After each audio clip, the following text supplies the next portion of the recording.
Hey guys, it's Amber. Welcome back to my channel. So today I'm just gonna be kind of filming like a what to expect when your boyfriend, significant other, anyone leaves for boot camp. So my fiance officially left on February 1st. So it is like been almost 3 weeks.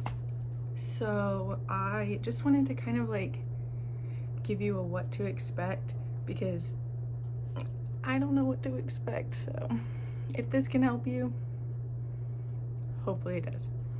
So when they first leave, if you're the one, like if you're married, then you'll get the call, but we're just engaged. So his parents got the call when he made it to quarantine. So that was like about 2 days after he left. So he left and then his parents got the call that he made it to quarantine. And so he was there for 2 weeks. And so now those 2 weeks are up. So he's supposed to be heading to actual boot camp. So that was supposed to be like on Monday or Tuesday, but it's Thursday and they haven't made it to boot camp yet. And we don't really know what's going on. So that's one thing to expect. Expect the unexpected. You never know what's gonna happen. It just, whatever happens, happens. You just gotta deal with it because it's difficult. So I'm not even gonna front and pretend like that it's super easy and that like, who cares? It's just whatever because trust me, it sucks. Like leaving someone who you've spent all this time with and then they're just gone and you can't like speak to them or do anything about it. It sucks. So I actually was able to receive letters while he was gone. So he wrote me some letters and I saved all of them in this pouch. So while he's at quarantine, he can write you letters, but you can't write back until they get to boot camp and you can get their platoon number. So I've received some letters. I don't want to show you his address, so I'll show you the other side. But there's like multiple letters in each one. He said mail goes out twice a day. And it took about 4 days to get here, so I'm sure everywhere it's different. But for me, it took about 4 days to get here.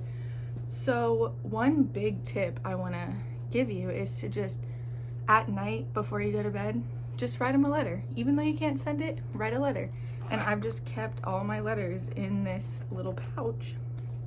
And so I have all my letters. He's been gone for 17 days. So I just have all 17 letters in this pouch. And then once I can send him letters, I'm just gonna put a few of them in an envelope. Maybe like a picture or two of just like us as a couple or just whatever I'm feeling.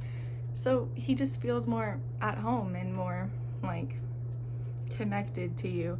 And another tip is to make sure that the letters are kind of positive because you don't want to be like, oh my gosh, I'm so miserable, everything's terrible, everything's awful, because this is a tough time for them. They're the ones who had to leave and they're basically alone. Like they don't really know anybody most of the time. And so it's just a difficult time for them. So if you can just try to keep it as positive and to just like let them know that you're here for them and that you want to know what they're going through and that you want to hear what they're going through. Because I'm sure, I don't know because I've never done it, but I'm sure that it's super difficult to have to go through that. So the next tip I have is to draw out a countdown that you can physically cross off so you can see the days go down. So I just like drew a little countdown. It's countdown to my love. And I wrote, you got this, because we do got this. And you just got to remember to keep it a day at a time. So every day I just cross off the day and then I can just see how many days are left and how close it gets. And right now it looks kind of far, but every day I get to see it go down a day. So it actually helps to be able to at night just cross off a day and be like, okay, well, we're actually getting somewhere. Like it sucks, but I can see the days go by. And then another tip I have is to put the weeks. Like I have the weeks on the side. So that way you can cross off the weeks to see how many weeks you still have, because it's super rewarding to see like not only the days go down, but to see the weeks go down, because it just feels like a lot. And it's a lot all at once and a big change. So just to have something to look forward to, perfect. And another tip I have is to make sure that you're taking care of yourself, because I'm sure your significant other isn't going to want you to just sit around being mopey, crying the whole time. So just use this time to focus on you and how you can better yourself for when your significant other gets back, so you can better your relationship as a whole, because relationships aren't going to be solid if each individual isn't solid before they get together. So just use this time as like me time. Just hang out with friends, keep yourself busy. Don't just sit alone and cry and be upset. Like, don't get me wrong, it's okay to cry. Like, there's gonna be times when you cry, but then after you cry, you just kind of have to get back up and be like, all right, I cried and I got this. Like, I can do this.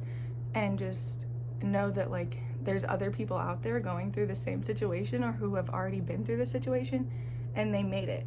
So I don't really know a lot about this journey because mine just started, but I just wanted to kind of give you a little update of like what to expect. Of course, like every opinion you get, like take it with a grain of salt, because my experience will probably be different than your experience. So just kind of go with it and focus on what you're going through and just take it day by day, because you never know what's gonna happen. So just focus on you and worry about like you through this journey. Remember to take care of yourself, remember to eat, remember to shower, remember to do all those little things. Like, one thing I've been doing is making sure I work out 3 days a week. It makes me feel really good about myself, and it's something so small. Like, it's not that serious and I can do it super easily. And so just like remember to take that you time and just focus on yourself, because it can be challenging. And just remember that it's temporary and that it's all going to be over, and one day you're going to be looking on this as a memory, and it's not going to just be something that's forever. So just like come along with this journey and I'll update you when I can, but it's a lot of unknowns. Like, I'm going to be completely honest, it's a lot of stuff that you don't know, and especially with things changing with quarantine and COVID, and it can be kind of challenging. So just, you have to kind of go with the flow. And I know that kind of sounds like things that people don't want to hear, but it's the truth, and it's just something that you have to be like okay with, I guess. And it takes time to adjust, but I think I'm finally getting to that point that I'm okay with the unknown. And trust me, I was not that type of person. I'm very like no. So it's been kind of challenging to like get to that point, but I think I'm finally getting to that point where I'm like, okay, I just have to accept whatever happens. So I guess that's really all. I hope this video helps someone. So like and subscribe if you want, and I'll see you in my next video. Bye. Thanks for watching.